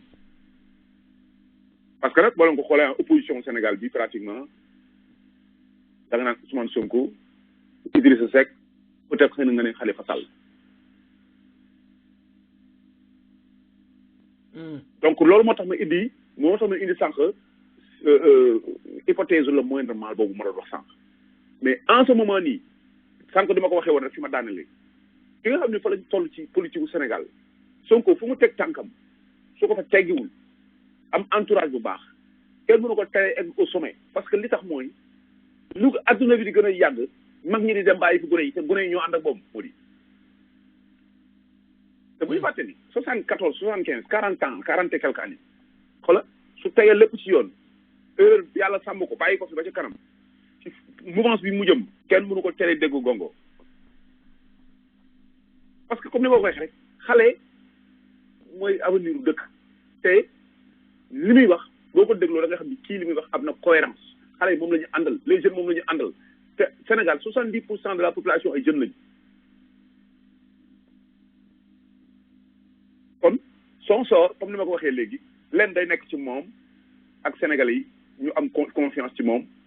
lenn li nekk nag ci politiciens yi xam ñoo nar a organiser les élections parce que élection moom organiser wu ko élection c'est le parti au pouvoir ñooy organiser kon ñoom bu ñu ko tegul ci yoon ñoom da mën nañu dévier son sort léegi nag loolu na Sénégalais war a takk seen digg nag vigilant pour que bu ñu eggee ci élection yooyu wala ñu redoubler d'effort bañ a may nag ñooñu nga xamante ni bi ñooy organiser élection yi ñu def lu leen neex man de noonu laa ko jàngatee moo di wax ji yëpp loolu laa ko jàngatee. jërëjëf Baba Modibo, moi j'ai une question que je voulais poser quand même par rapport à ce que les gens là viennent de dire. Vous me permettrez. C'est-à-dire que quand j'entends les gens là, deux choses. Bon, c'est-à-dire que le premier, notre camarade qui venait l'avant-dernier, qui vient d'intervenir, qui dit qu'il ne croit pas aux élections, mais qu'il est là en train de pomper Sonko. Et Sonko là, il ne peut pas accéder autrement au pouvoir que par les élections. Et si vous ne croyez pas aux élections, je crois qu'il y a une contradiction dans les termes. Et aujourd'hui, quand j'entends les gens aussi parler de l'opposition sénégalaise, et après le pouvoir, ils mettent d'abord Sonko avant Idrissa Seck. Il faut se souvenir quand même que Sonko est venu en troisième position. Ça aussi, il faudrait s'en souvenir. C'est-à-dire que Sonko là, il a un avenir en politique. Ça, je le reconnais, bien que je ne suis pas d'accord avec lui. Je reconnais que c'est un Sénégalais qui a ses idées et qui a un avenir dans la politique. Je ne voudrais pas aussi dire que le Sénégal est dans un état où il est en train de valser dans le néant. Ça, ce n'est pas le cas. Au Sénégal aujourd'hui, quand on peut contester tout ce qu'on veut, mais le Sénégal aujourd'hui, quand nous faisons cette élection, ce n'est pas possible. Ça ne se passe pas. Ça ne passe pas. Si c'était le cas aujourd'hui avec tout le truc que les gens là sont en train de faire, eh bien, on n'en serait pas là. Les gens auraient fait autre chose que cela. Comment, soyons sérieux quand même. Mais Modi, sunu waa ji wax léegi nii dafa naa mooy Moussa de waaw Moussa élection kenn dootu ko sàcc jour élection mais élection dañu ko sàcc en amont avant élection yi fi xew yëpp ñun fekke nañ ko. je pense que loolu la comprendre. ñun fekk nañu lépp xam nañ li fi xew yëpp élection yi avant muy ñëw li fi xew yëpp ñun xam nañ lépp. fekk naa ko aussi yow ñun tam fekke nañ ko kon bu ñu ñëw élection kenn mënu ko sàcc da nga naan élection jour déroulement scrutin bi jafe na pour nit sàcc ci mais am na ay yeneen issues yu ñuy jaar pour sàcc ko. En tout cas, c'est pas encore le cas. Ah non, en tout cas, c'est tout ce qui se passe au Sénégal. Mais pour lui, c'est pas le cas. Sauf des élections. Les cas au Sénégal, c'est de la comédie. Il faut oser le dire. Mais là, nit ñi nga xam ne nit ñi Sénégal nga xam ne aujourd'hui on parle de l'informatique fi ñu toll ñu naan ay Sénégal ay quartier yi réer na ñëw yi dugg nañ ci génn fee quand même faut sérieux. mais là yow tam mënoo bañ a ñàkk gëm élection mais ci élection la ñu mën a falee nit. waaw mais c'est c'est malhonnêteté moo tax ma ne gëwuma ko ne mooy rek la réew mi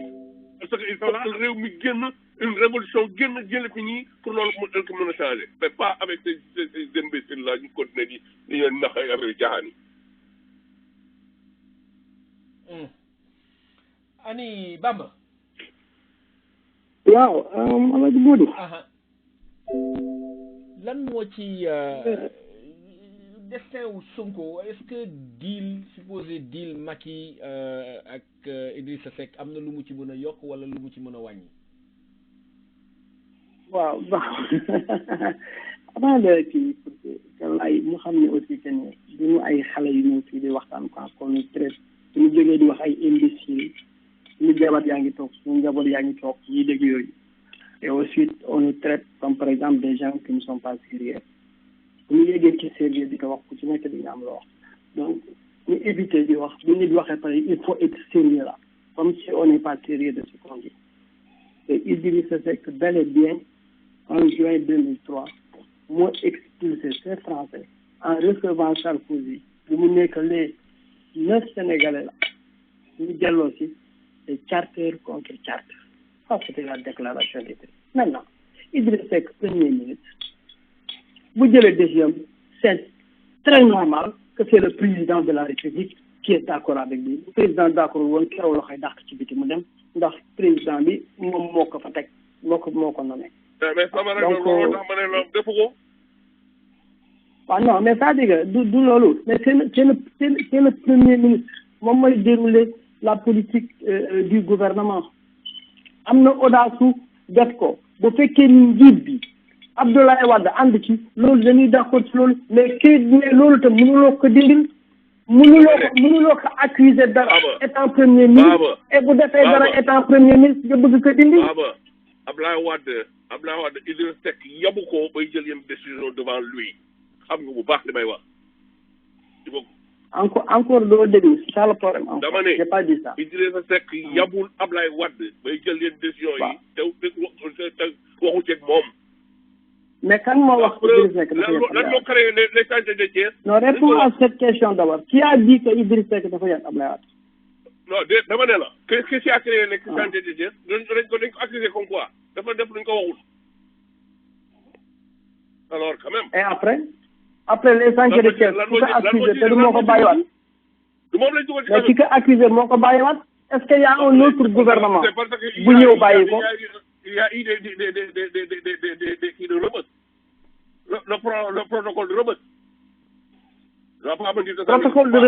protocole de Rebeuss bi kan moo di njiit bi da ngay dellu si waat ci position doole njiit bi c'est que y a de ces arguments yi nga xam ne ci nan nga koy waxee protocole de Rebeuss am na amul waa ji jël na jëlul benn nit moo ko accusé benn gouvernement moo ko accusé nit bi ko accusé gouvernement bi ko accusé ñoom ñoo ko génne moi je ne suis pas intéressé mais c'est-à-dire que je veux que rek bu ñuy wax aussi que ni mu am une certaine cohérence Idrissa Seck moom moo wax ci rajo bi que ni alalam jël na ko ci fonds politique bi kooku ku ko bëgg défendre ci loolu da ngay sonal sa bopp moom moo ko wax léegi est-ce que c'est illégal mu jël ci fonds politique bi wala illégal fonds politique bi kan mooy maître bi kan moo ko moom kan nañ ko jox dëgg-dëgg c'est le président de la République. Voilà là où ça vient maintenant la pertinence et la présence de Ousmane Sonko dans la scène politique parce que yooyu ñuy wax ay fonds politique ay Sénégal nga koy déggee ay dëkk yi nga xam ne vraiment kenn xamul fu ñu jëlee loolu ndax fii suñu dëkk yi sañ dina wax loolu. bon maintenant ñëw sur deal bi dafa am ak avenir Ousmane Sonko grand bi wax na ko léegi nee na il faut que pour nga gagner élection mu dem ci ay coalition Ousmane Sonko a bien compris ça élection présidentielle ci coalition la dem du partem rek moom moo dem du partem la ci coalition la dem donc pour dire que ni mu ngi je crois qu'il a compris que ni coalition moom moo kii parce que déjà nit ñaa ngi wax sax coalition moom ak Khalifa Sall bon je ne sais pas ndegam dana ma sa am parce que la politique comment évolue Khalifa Sall depuis le Parti socialiste il veut toujours que les gens di xeex pour moom ñu ñëw di yéeg ci kaw les autres ngay xeex moom ñu ñëw di yéeg ci kaw je ne sais pas avec le Sénégalais actuel bii na am ni ndegam dinañ ko defal donc ça pose parce que quelqu'un bi nga xam ni tëj nañ la nga ni dañ la tëj injustement je crois que boo doon def sortie di génn il faut taper grandement la porte pour que nga mën a figurer wu mais cette histoire de yoot et de trucs là du dem parce que d'abord il y a quelqu'un qui est là qui est Ousmane Sonko moom moo leen ëpp chance tey jii ni koy dégg on entend à l'Assemblée nationale ndax am na field bu muy waxee am na terrain bu muy waxee am na Assemblée nationale encore la politique sa démarcation radicale ak régime bi fi nekk bi c'est un produit qui se vend facilement qui se vend très très facilement donc comme ni ko Ibra waxee léegi fu mu jàpp noonu ni ko Pulaar di waxee gongo fu mu ko téye noonu boo fa teggawul dina dégg gongo kooku moom ala kulli alin dafay am donc que Idrissa Seck deal ak Macky Sall que Youssou Ndour deal ak Oumar Pène dara bu ñu tourné ba dellu si rek sont les Sénégalais c'est le Sénégalais maintenant réfléchi qui veut prendre à bras le corps le destin de ce pays-là et c'est le destin de ce pays-là des jeunes comme Ousmane Sonko kenn mënu leen ci écarter même boo leen def lu président 2024 leur présence ci scène politique sénégalaise dafa nekk ba nga xam ne benn avantage la pour la démocratie au Sénégal pour la lutte contre la corruption pour une bonne gouvernance dans ce pays-là donc sa présence am rek dafa am yu bare li nga xam ne dañ ko indil et pourtant voilà quelqu'un qui n'est pas arrivé deuxième ci élection présidentielle yi ak li ñuy wax ni yëpp ñëwul deuxième ci élection présidentielle ça veut dire que il a besoin de carburer encore et c'est ce qu'il a compris donc voilà pourquoi mu ngi carburer waat et le chemin est long le chemin c'est 4 ans yi nga xam ni y a un pouvoir qui est là bi nga xam ni dana ko jéem a dugal ci ndig sërëxal bu nekk dina ko jéem a j'en sais quelque chose parce que j'en souffre moi-même actuellement donc j'en connais beaucoup ci li nga xam ne ñoom ñu ngi koy def coalition avec des forces étrangères des compagnies pétrolières donc le gars là du moom rek sax Ndour moo koy jéem a xeex mais il y a d'autres organisations tapis à l'ombre ñu nekk yi complètement à l'extérieur du Sénégal bëgg détruire le gars donc c'est le Sénégalais en tant que tel qui sa mission aujourd'hui est de protéger des gens comme Ousmane Sonko ndaxte dañuy représenter li nga xam ne tey ji ñun Sénégalais yu bare tey ci loolu la ñu gën a le combat contre le franc CFA suñu ressources naturelles yu ñu jëli suba ak ngoon cette mauvaise gestion de nos ressources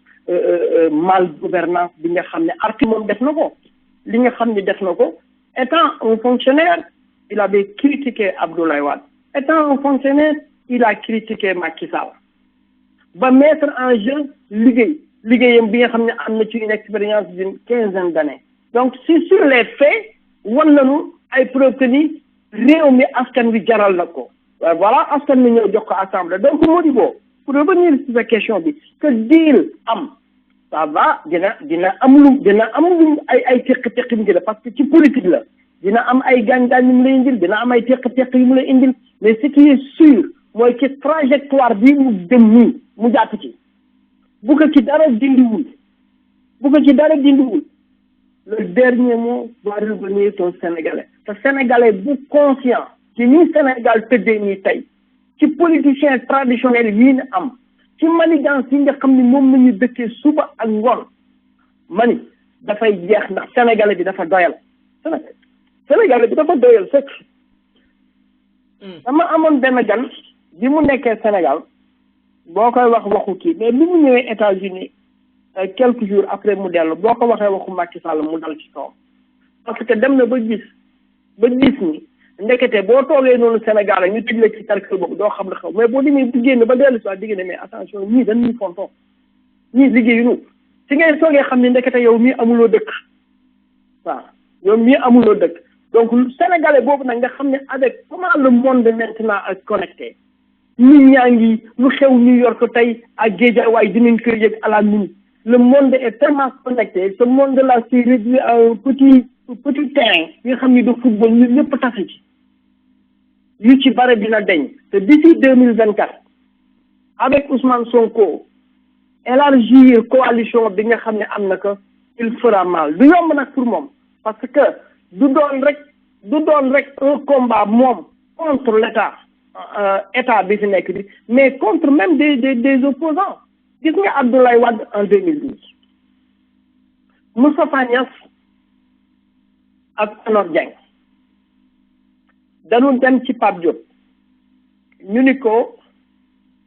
léegi Abdoulaye Wade mën nañ ko may mu renvoyer élection yi pour 2 ans ni may ko mu yeggale chantier ni comme ni mu ko waxee waaye nag après du nekk candidat bi Pape Diop demee ci Abdoulaye Wade mu wax ko Abdoulaye Wade dafa ne ba tëdd ñi gaañ xam ne ñi jekku naa leen dama leen di dóor nangam dañuy dem ci élection yi duma nangam mais ñooñu bi ñuy wax loolu ils avaient senti une montée de Macky Sall pour freiner Macky Sall le temps que ñuy trouver ñu ñuy comploter Macky Sall avec but parce que temps bi Abdoulaye Wade amul pour détruire Macky Sall dafa gàttoon léegi ils veulent lui donner tout le temps de le détruire ñoom ñu mën a organiser wu au niveau de leur parti bi ñu demee 2e tour Abdoulaye Wade dafa bi Sénégalais yi di dégg Abdoulaye Wade nii dafa wax pour Macky Sall da bañ a dem ak moom ci élection 2e tour yi dañu bare di ree na Abdoulaye Wade dafa dal xel ga c'est que en fait dafa woowaat Pape Diop mu ni ko est-ce que mën na dem wax ak gaaye bi pour ci proposition bi ñu defoon bi parce que ñooñu ñu ngi commencé dem di coaliser ak kii Pape Diop ni ko non loolu c'est trop tard loolu weesu nañ ko léegi ñu ngi ci kii donc ça pourtant ma indi anecdote boobu ça pour te dire que ni Sonko ci tangente bi mu jël du jàkkaarloo rek avec le gouvernement en place ak pouvoir nu mu amee doole mais dana am d'autres forces extérieures dana am d'autres forces même au sein de l'opposition sénégalaise yi nga xam ni dinañ ko jéem a détruire donc c'est pas facile pour lui ce sera pas facile pour lui mais ce qui est sûr que le Sénégalais éveillé maintenant kenn dootu ko mën a nag pour dina indil ces politiciens éveillés la moo di. jërëjëf xanaa ñu jël grand boub allo grand boub. allo Modibo. waaw grand xanaa tey de yaay am honneur u tëj affaire bi xanaa ñu bàyyi rek nga am loo wax ci destin wu Sonko 2024 est-ce que supposé deal entre Macky Sall ak Idrissa Seck am na lu mu ci mën a yokk wala lu mu ci mën a wàññi. ah waaw kattan fa kàlla waxoon naa ci tuuti sax sànni le président Ousmane Sonko bu bañee kat fa kàlla cette éventuelle coalition entre le président Macky Sall ak le président Idrissa Seck wàññi ko dara war na élargir son parti waaw yokk kat fa kàlla militant mi dem sur le terrain et non pas rester uniquement ci biir réseau politique ci réseaux sociaux yi war naa am aussi kat fa kàlla un médium boo xam ne da cay man di ko saa yu ci bëggee jaar ca waaw te bañ di wàlliwaan ci yeneen ni kat fa kàlla rajo nit ñi nga xam ni li xew le 31 décembre bii nga xam ni ça aurait été tuuti rek du mën a jàll waxam du mën a jàll kon war naa am un médium c'est extrêmement important xaalis it war na ko am il va avoir des bailleurs et il va avoir aussi de bons parrains loolu naa ko wax ndax yooyu yëpp ça compte en politique il y a pas aussi seulement les émotions ou les sentiments yooyu d'accord am na waane liy gagner élection dëgg ci dans nos pays là te gis nañu ko kat fa kàlla mooy dem sur le terrain xeex sur le terrain élargir sa base yokk kat fa kàlla sa amu xaalis am sa médium boo xam ne saa yu ci bëggee jot ca wax ca def ca lu la neex de yaakaar naa ni am na solo. waaw il a nag un avenir politique il est jeune il est avec la jeunesse mais néanmoins yooyu jumtukaay il faut que mu am ko ndax c'est la réalité partout waaw et yaakaar naa ni le réel politique boobu ñuy wax daf ko koy imposer pour mu am ko comme ni ko ñeneen ñi amee woon rek ba mën a gagner élection. dëgg la fii lañ ko doon waxtaanee tey jii nii destin waa diilu Macky Sall ak Idrissa Seck destin wu Ousmane Sonko 2024 di remercier sunu panélistes yëpp yi fi daje tey jii nii di leen ñaanal guddi jàmm jërë ngeen jëf yéen ñëpp waay. merci jàmm waay. merci.